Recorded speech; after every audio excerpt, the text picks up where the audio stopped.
परमात्मा क्या है? प्रेम का सागर है। परमात्मा आनंद का सागर है।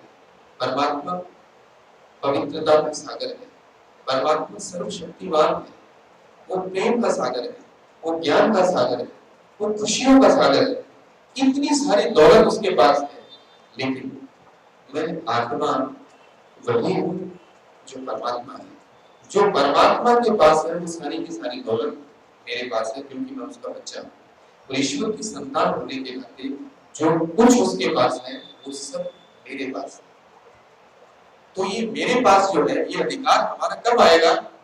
जब मैं उस स्थिति के अंदर टिकूंगा, आत्मा के। तो आत्मा के अंदर टिकना, उसके बाद परमात्मा को याद करना, तब हमारा लिंक जुड़ता है। आज तक हम क्या करते आए? हम मंदिर में गए, हम गुरुद्वारे में गए, हम मस्जिदों में गए, हम अलग अलग जगह जाकर के हमने घरों में मंदिर बनाए हुए हैं। जब हम बैठते हैं ईश्वर को याद करने में, तो हम इस पूरी बॉडी को सामने रख करके उससे लिंक जोड़ने की कोशिश करते हैं। हाँ, हमारा कनेक्शन हल्का सा जुड़ता है, फिर हमें प्राप्ति भी होती है, लेकिन वो प्राप्ति भी हल्की सी होती है, टेम्परेरी होती है। टेम्परेरी टाइम में खुशी मिलेगी, टेम्परेरी टाइम में आनंद मिलेगा, लेकिन वो परमानेंट लाइफ में नहीं आता है। क्योंकि मेडिटेशन की एक व्यवस्था है अपनी। वो व्यवस्था क्या है कि परमात्मा जो है वो शरीरों के साथ जुड़ा हुआ नहीं है, वो शरीर से अलग है। तो हमें भी शरीर से अलग अपनी स्थिति को वहां तक उठाना है, क्योंकि हम भी शरीर नहीं है। आज दिन तक हम खुद को शरीर मान करके चल रहे थे, लेकिन हम शरीर नहीं, हम आत्मा है। फिर जब आत्मा निश्चय करके उसके बाद विधिवत रूप से ईश्वर को जब याद करते हैं, तब उसके साथ हमारा लिंक जुड़ता है। उसमें फिर दो चीजें काम करती है, एक मन काम करता है और एक बुद्धि काम करती है।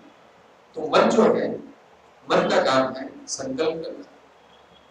मन जब से हम पैदा हुए और जब हमारी मृत्यु होती है, तब बिल्कुल भी शांत नहीं रहता। उसके अंदर विचार चलते हैं, और विचारों का दूसरा नाम ही हम मन कह सकते हैं।